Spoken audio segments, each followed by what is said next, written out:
सुप्रभात विद्यार्थियों, मैं आपका हिंदी अध्यापक अजय बिलोदा एक नए अध्याय के साथ फिर से प्रस्तुत हूं। आशा है डिजिटल कंटेंट पर जो हम काम कर रहे हैं आपको अच्छा लगा होगा, आपकी रुचि भी इसमें बनी होगी, क्योंकि यह एक नितांत नया प्रयोग है। पिछला चैप्टर हमने कराया था नमक, और आज हमारा अध्याय है शीरीष के फूल। प्रिय विद्यार्थियों, शीरीष के फूल की क्या विशेषता है, शीरीष का फूल किस किस काम आता है, यही जानकारी यहाँ इस चैप्टर में, इस पाठ में दी गई है। उद्देश्य क्या है, क्यों दिया गया है ये पाठ, क्या उद्देश्य इसका, क्या मकसद है, यह अध्याय हमारे कहाँ काम आने वाला है। इसके माध्यम से हमें संघर्ष और धैर्य की शिक्षा दी गई है। जितने भी महान व्यक्ति होते हैं वे संघर्ष और धैर्य, सहनशीलता और धैर्य, संघर्ष, उनमें ये गुण अवश्य पाए जाते हैं और ये महान मूल्य हैं। अगर आपको महान बनना है तो संघर्ष करें। कुछ किए बिना ही जय जयकार नहीं होती, कोशिश करने वालों की कभी हार नहीं होती। दूसरा धैर्य, एक बार असफलता मिलती है फिर प्रयास करें, दूसरी बार असफलता मिलती है फिर प्रयास करें, तीसरी बार असफलता मिलती है फिर प्रयास करें, एक बार आपको सफलता अवश्य मिलेगी। चलिए अब हम पाठ पर हमने चर्चा की है, उद्देश्य पर चर्चा की है, और अब हम पाठ के सार पर चर्चा करते हैं। इसके लेखक हजारी प्रसाद द्विवेदी हैं। हजारी प्रसाद द्विवेदी हिंदी के एक मूर्धन्य साहित्यकार हैं, एक महान साहित्यकार हैं। इनकी जो शब्दावली है यह संस्कृत निष्ठ शब्दावली है। उसमें संस्कृत भाषा के बहुत से शब्द दे रखे हैं। अगर आपको इस पाठ को अच्छी तरह समझना है तो आपको उन शब्दों का अर्थ जानना बहुत जरूरी है, और शब्दों के अर्थ इस चैप्टर के अंत में दे रखे हैं। सबसे पहले इस चैप्टर के शब्दार्थ याद करें, उसके बाद अगर पाठ को पढ़ेंगे तो समझ में आएगा, वरना समझ में नहीं आएगा। चलिए, लेखक हजारी प्रसाद द्विवेदी कहते हैं कि मैं यह पाठ जहां बैठकर लिख रहा हूं वहां मेरे आस पड़ोस में बहुत से शीरीष के पेड़ हैं, और ये जो माह है, महीना है, ये जेठ का महीना है। प्रिय विद्यार्थियों, दो तरह के माह होते हैं, जनवरी, फरवरी, मार्च, अप्रैल, और एक होता है चैत्र, वैशाख, ज्येष्ठ, आषाढ़, श्रावण आदि। जो जनवरी फरवरी होते हैं ये ईस्वी होते हैं, ईसा मसीह से जुड़े हुए हैं, और जो हमारा चैत्र, वैशाख, ज्येष्ठ, आषाढ़, श्रावण होते हैं ये, इन्हें हम विक्रमी संवत बोलते हैं। जो हमारे बड़े बुजुर्ग हैं 80-90 साल के, 100 साल के, उनसे हम पूछें दादाजी आपका जन्म कब हुआ था, तो वे बताएंगे कि सन 4 में मेरा जन्म हुआ था, या सन 2 में मेरा जन्म हुआ था, इस तरह से आपको बताएंगे। तो यहाँ जेठ है, आमतौर पर जो जून का महीना होता है वह जेठ का महीना होता है। जेठ का महीना अपनी गर्मी के लिए प्रसिद्ध है। जेठ के महीने में सबसे ज़्यादा गर्मी पड़ती है। वही लेखक कहता है अमलतास के कुछ पेड़ भी हैं, पलास के एक आध पेड़ भी हैं, और ये जो अमलतास के पेड़ हैं, पलाश के पेड़ हैं, 10-15 दिन तक खूब खिले रहते हैं, खूब बहार आई रहती है। लेकिन शीरीष के पेड़ 10-15 दिन के लिए नहीं, ये वसंत से आषाढ़ तक,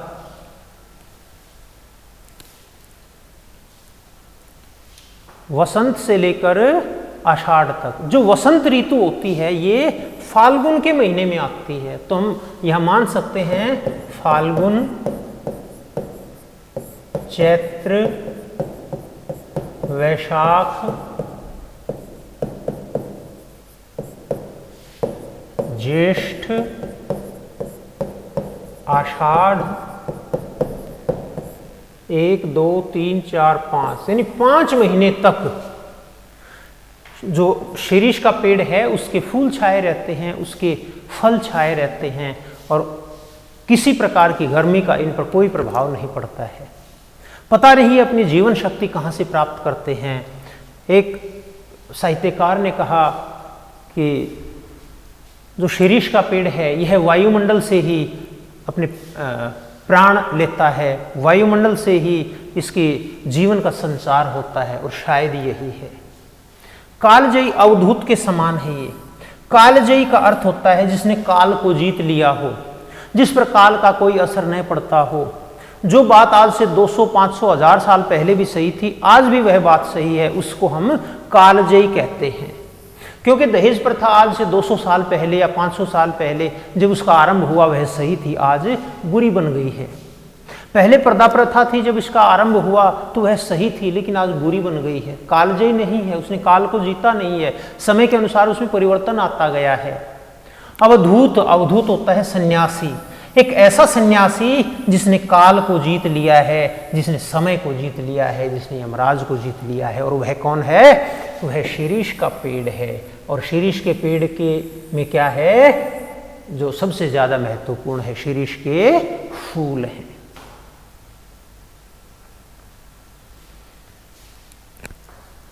कवियों ने बहुत से पौधों को, फूलों को अपनी रचना का आधार बनाया है, और उनमें कुछ कवियों ने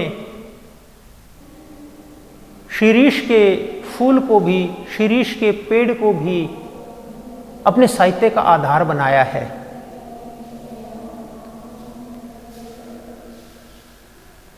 और उन्होंने कहा है इसका वर्णन करते हुए कि शीरीष का जो पेड़ है इसकी डालियां बहुत कमजोर हैं। कवि तुलसीदास लिखते हैं कि जब भंवरे इस पर अपने पैर रखते हैं तो भी ये इसकी डालियां टूट जाती हैं। हजारी प्रसाद द्विवेदी कहते हैं कि हमारे कवियों को, कालिदास को भी ये ध्यान नहीं रहता है कि हम भंवरों का वजन क्यों डाल रहे हैं। हमें भंवरों का वजन भी नहीं डालना चाहिए, हमें तो केवल सुंदरता देखनी चाहिए, सौंदर्य देखना चाहिए। इसकी टहनियों की अपेक्षा इसके फूलों पर लेखक उसके फूलों की चर्चा करते हुए, वर्णन करते हुए कहता है कि इसके फूल बहुत मजबूत हैं और इसके फल लड़खड़ाते रहते हैं। इसके फूल मजबूत हैं, इतने मजबूत हैं कि जब तक दूसरा फूल निकल करके और पहले फूल को जबरदस्ती धकिया नहीं देता है, भगा नहीं देता है, गिरा नहीं देता है, पुराना फूल अपनी जगह नहीं छोड़ना चाहता है। इससे हमें नेताओं की याद आती है। आजकल के जो नेता हैं वे जब नेता बनते हैं तो सोच होती है 100 साल की उम्र तक, जब तक हम जिंदा रहें, हम राजनीति में रहें, हम राजपाट करते रहें, मुख्यमंत्री, उप मुख्यमंत्री और प्रधानमंत्री बनते रहें। शीरीष के फूल भी झड़ना नहीं चाहते हैं, लेकिन वक्त, समय उन्हें भी गिरा देता है। इसी प्रकार नेताओं को भी याद रखना चाहिए कि उनका भी समय है। अच्छा रहेंगे अगर समय रहते अपना पद छोड़ देते हैं, वरना समाज बहुत निर्दयी होता है, क्रूर होता है, आपकी बेइज्जती करेगा और फिर आपको अपनी जगह, अपना स्थान छोड़ना पड़ेगा। आगे लेखक कहते हैं अधिकार लिप्सा। अधिकार लिप्सा होता है अपना अधिकार मानना, अपनी जागीर मानना। किसी व्यक्ति के पास अगर संपन्नता अधिक हो जाती है तो वह उसे अपनी जागीर मानने लगता है। कोई व्यक्ति 4 बार एमएलए बन जाए, जनता को, समाज को अपनी जागीर मानता है, राजनीति को अपने पैरों की जूती मानता है, और ये उसकी मूर्खता है। जो अधिकार लिप्सा है, अधिकारों की चाहत, ये सबसे बुरी है। आपके जो सामान्य अधिकार हैं आप उनका पालन करें, लेकिन ये अधिकार भी मेरा हो, ये अधिकार भी मेरा हो, ये अधिकार भी मेरा हो। भाई बारात निकलती है, हर व्यक्ति जीवन में एक बार दूल्हा बनता है, अच्छा है, लेकिन कोई बाराती ये चाहे कि मैं जिस बारात में भी जाऊं मैं ही दूल्हा बनूं, ऐसा थोड़ी होता है। लेकिन नेता लोग ऐसे ही हैं, 50 बारात में जाते हैं तो कहते हैं दूल्हा मैं बनूंगा, फेरे मैं लूंगा। अरे भाई ऐसे नहीं होता है। फिर जैसे फूलों को, मजबूत फूल, निकलने वाले फूल धक्के देकर फेंक देते हैं, गिरा देते हैं, उसी प्रकार जो नई पीढ़ी है वह भी पुरानी पीढ़ी के नेताओं को धकिया कर नीचे फेंक देती है। और महाकाल जो है वो सपासप कोड़े चला रहे हैं, कोड़े मार रहे हैं। और कोड़े मारने का अर्थ है कि महाकाल लोगों को अपना ग्रास बना रहे हैं, उनकी जीवन लीला खत्म कर रहे हैं। लेकिन हम अनजान हैं, हमें अपनी मृत्यु की चिंता ही नहीं है, हमें अपनी मृत्यु दिखाई ही नहीं दे रही है। और हम उस काल से बचने के लिए, उस महाकाल से बचने के लिए, उस यमराज से बचने के लिए विभिन्न प्रकार के प्रयास करते हैं। प्रयास कितने करें, लेकिन उस महाकाल की मार से, उस यमराज की नजरों से कोई नहीं बच सकता है। आगे लेखक कहते हैं शीरीष जो है वो एक अवधूत के समान है, एक सन्यासी के समान है। जिस प्रकार एक सन्यासी सर्दी गर्मी की परवाह नहीं करता है, सुख सुविधाओं की परवाह नहीं करता है, केवल अपना कर्म करता है, केवल खाना खाता है और समाज कल्याण की भावना उसके दिल में रहती है, उसी प्रकार शीरीष भी एक अवधूत के समान है। न ये सर्दी की परवाह करता है, न गर्मी की परवाह करता है। कबीर और तुलसीदास ये भी अवधूत हुए हैं। कबीर और तुलसीदास दोनों कवि हुए हैं, लेकिन कवि से पहले दोनों समाज सुधारक हुए हैं।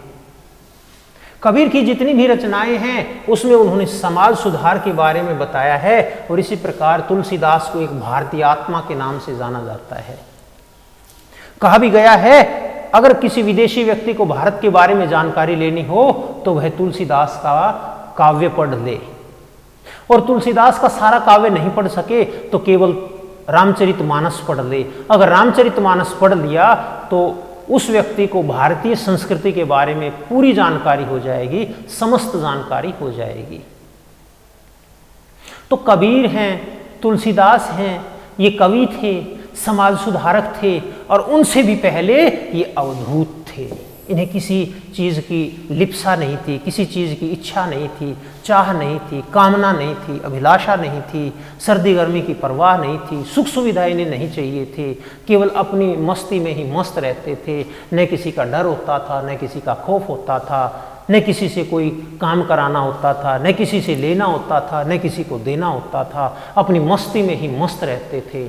और ऐसे मस्त, ऐसे फक्कड़, ऐसे समाज सुधारक, ऐसे सन्यासी व्यक्ति के मुख से जो भी रचनाएं निकली हैं वे रचनाएं अमर हुई हैं, अमरता को प्राप्त किया है उन रचनाओं ने।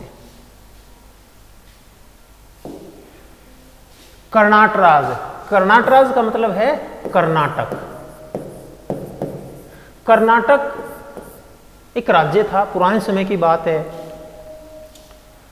कर्नाटक एक राज्य था और उस कर्नाटक के राजा की एक प्रिया थी, उसकी पत्नी थी जिसका नाम विज्जिका था। विज्जिका ने कहा इस संसार में 3 कवि हुए हैं। एक ब्रह्मा कवि हुए हैं जिन्होंने वेदों की रचना की, दूसरे वाल्मीकि हुए हैं जिन्होंने रामायण की रचना की, वेद रामायण, और तीसरे वेदव्यास हुए हैं जिन्होंने महाभारत की रचना की। तो कर्नाटराज, कर्नाटक के राजा की प्रिया प्रेमिका विज्जिका कहती है कि एक कवि तो ब्रह्मा हुए हैं जिन्होंने वेदों की रचना की, दूसरे कवि वाल्मीकि हुए हैं जिन्होंने रामायण की रचना की, तीसरे कवि वेदव्यास हुए हैं जिन्होंने महाभारत की रचना की। विज्जिका कहती है इनके अतिरिक्त अगर कोई व्यक्ति कहता है कि मैं कवि हूं तो मैं कर्नाटराज की प्रिया विज्जिका उस व्यक्ति पर, उस कवि पर अपना बायां पैर रखती हूं, यानी मैं उसका अपमान करती हूं, मैं उसे मार डाल दूंगी, मैं उसे मार डालना चाहती हूं। लेकिन इससे कोई भी कवि हारा नहीं है। लेखक कहता है मैं भी कवि हूं, मैं भी तुकबंदी बना लेता हूं, मैं भी लोगों का मनोरंजन कर देता हूं, मैं भी शब्दों के अर्थ बदल बदल कर कुछ पंक्तियां लिख देता हूं, लेकिन क्या इससे मैं कवि बन गया? हजारी प्रसाद द्विवेदी कहते हैं नहीं।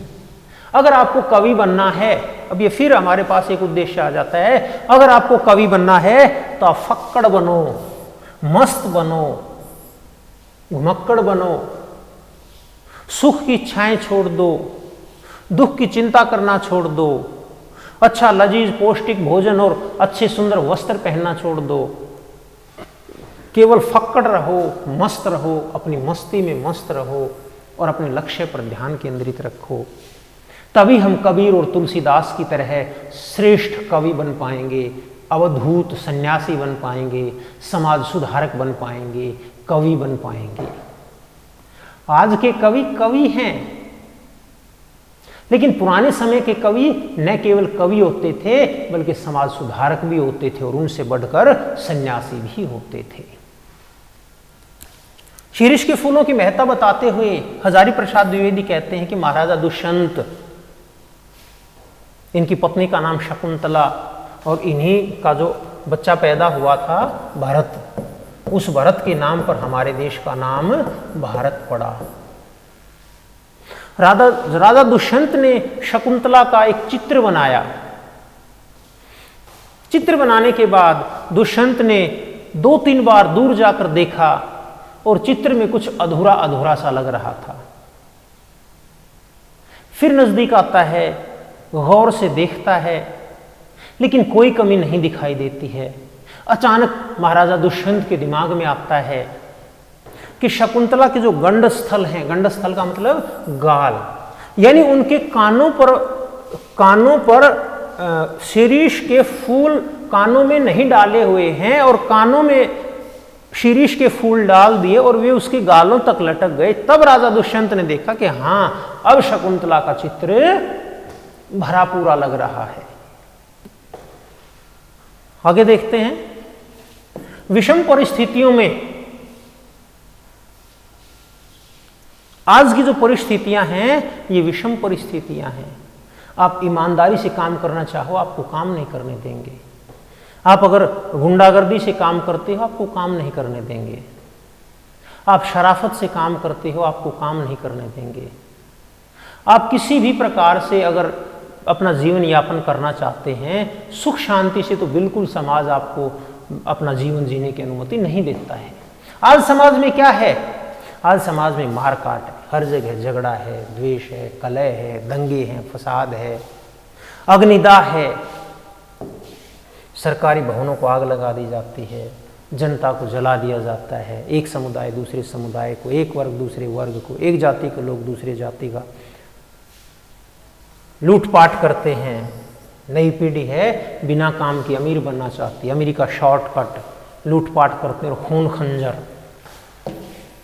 खून करने में बिल्कुल भी हेजिटेशन नहीं होती, किसी प्रकार की शर्म महसूस नहीं करते हैं।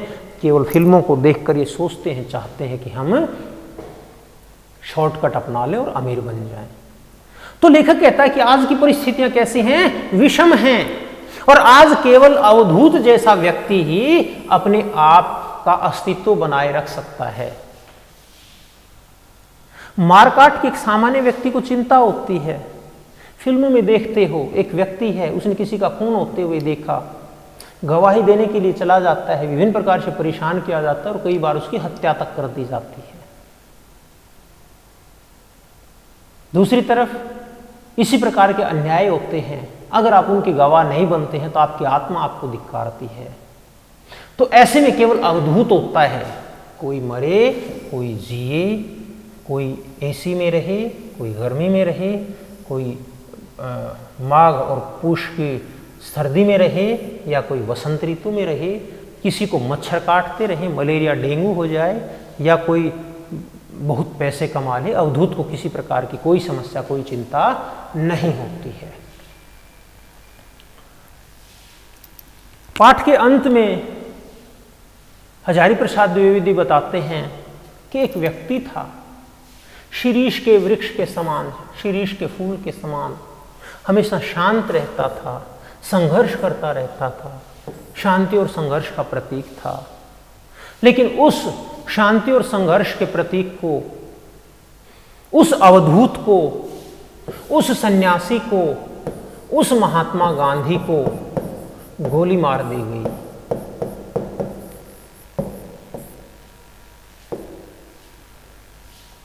हजारी प्रसाद द्विवेदी कहते हैं, हाय वह अवधूत आज कहाँ है?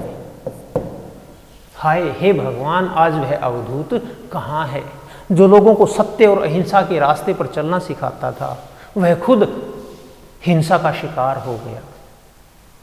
तो प्रिय विद्यार्थियों, इस प्रकार यह जो हमारा पाठ है, हमने पाठ पढ़ा शीरीष के फूल, अच्छा लगा होगा।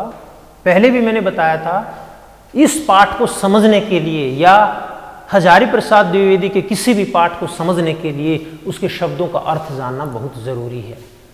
इसलिए आप उनके शब्दों का अर्थ अवश्य जानें और उसके बाद ही इस रचना को पढ़ें। अगर इस प्रकार शब्दों के अर्थ जानकर आप इस रचना को पढ़ते हैं तो आपको वास्तव में इस पाठ को पढ़ने में मज़ा आएगा और इसका अर्थ भी समझ में आएगा। यदि आप वैसे ही चतुर्लोमड़ी की तरह से, चतुर्लोमड़ी कोई कहानी कविता होती थी, आपने पढ़ा होगा, आपने प्यासा कुआं पढ़ा होगा, अगर आप उस तरह का पाठ इस अध्याय को मान रहे हैं तो गलत है। +2 क्लास के बच्चे हैं, तो आशा है, अपेक्षा है आपको ये पाठ समझ में आया होगा। फिर भी अगर आपको किसी प्रकार की कोई समस्या है तो आप मुझसे पूछ सकते हैं। तो इसी के साथ हम इसको यहीं विराम देते हैं। धन्यवाद।